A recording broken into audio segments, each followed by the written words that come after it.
Bonjour à tous, alors aujourd'hui un peu de temps orageux, profite pour faire quelques vidéos de montage, donc là ça tombe bien, il y a eu une grosse éclosion de fourmis tous ces jours passés avec la canicule, donc j'ai utilisé ce montage dernièrement, ça m'a donné pas mal de bons résultats, donc c'est une nymphe de fourmis ailées, donc là à l'étau j'ai placé un hameçon CAD en taille 14 et puis sur la partie avant on a une petite bille tungstène qui va faire office de tête avec le petit trou côté œillet en diamètre 2-3, vous pouvez faire 2-3, 2-4, et pour la partie arrière inversement la bille, le petit trou est placé côté courbure ici afin de bien la bloquer.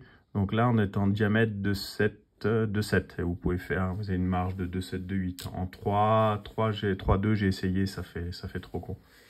En tout cas sur du 14. Ensuite, on va utiliser en fil de montage. Là, j'ai un 6-0 noir. Donc, qui va nous servir en premier lieu à bloquer la tête en faisant une surépaisseur juste derrière. Voilà. On descend le long de la courbure jusqu'au point où on va fixer le second bille qui va faire office de corps. Là, c'est pas mal. Donc pour la bloquer déjà, il faut qu'elle évite de descendre côté tête. On va faire une surépaisseur de fil, une petite olive. Voilà. Là, on va pouvoir la bloquer comme ceci. On passe notre fil de montage derrière. Voilà, comme ça. Et on vient le bloquer également avec quelques tours. Là, il fallait un peu la remonter. Voilà. On fait quelques tours derrière pour faire une butée, faire un corps un peu plus profilé. On bloque notre fil contre la bille. On passe sur l'avant. Là, on va pas trop grossir cette partie, juste là un peu contre la bille pour toujours pour former le corps. Ensuite, on laisse bien un espace sans trop de fil, assez fin. Vraiment la morphologie de la fourmi. On va laisser dévriller un peu notre fil de montage. On va placer ensuite les pattes. Et pour les pattes, j'utilise du dubbing de phoque. Des fibres un peu plus rigides et un peu plus brillantes que le lièvre. Donc, pratique. Là, on va écraser notre fil de montage et on va l'ouvrir à l'aide d'une aiguille. Si ça veut rigoler.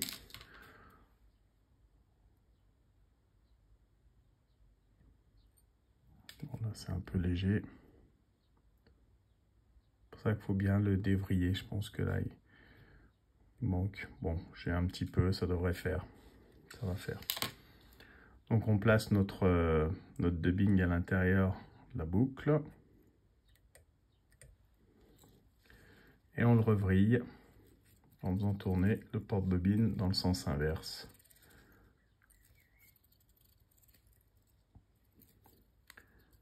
Voilà. Là, on va enlever un petit peu l'excédent. C'est pour faire des pattes, c'est pas pour faire un corps. Voilà. On laisse bien donc la partie arrière libre. Et on vient charger la partie avant pour faire nos pattes. Et on va se garder environ voilà, 1 cm, 1,5 cm de fil pour recouvrir la fixation de nos ailes. Là, moi, j'ai carrément descendu le porte-bobine au pied de l'étau pour éviter qu'il ne tourne sur lui-même et qu'il dévrille le dubbing, le fil, et qu'il n'y ait plus une fibre à accrocher ensuite. Ensuite, pardon, on va utiliser donc de l'Uni Millard là en taille 16, c'est du tinsel perle pour faire nos ailes. Donc je prends environ 10 cm, je replie sur lui-même. Si je prends des fois plus, et puis ça me fait pour 2 nymphes.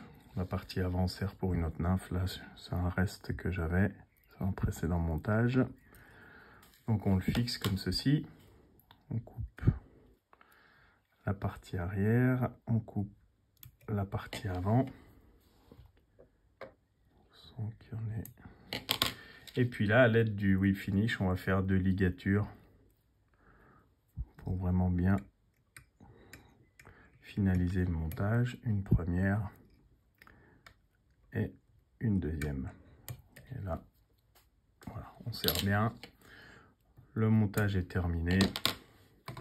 Donc voilà, vous avez votre petite fourmi ailée en version nymphe. En cas d'éclosion, ça peut servir. Merci et bon montage.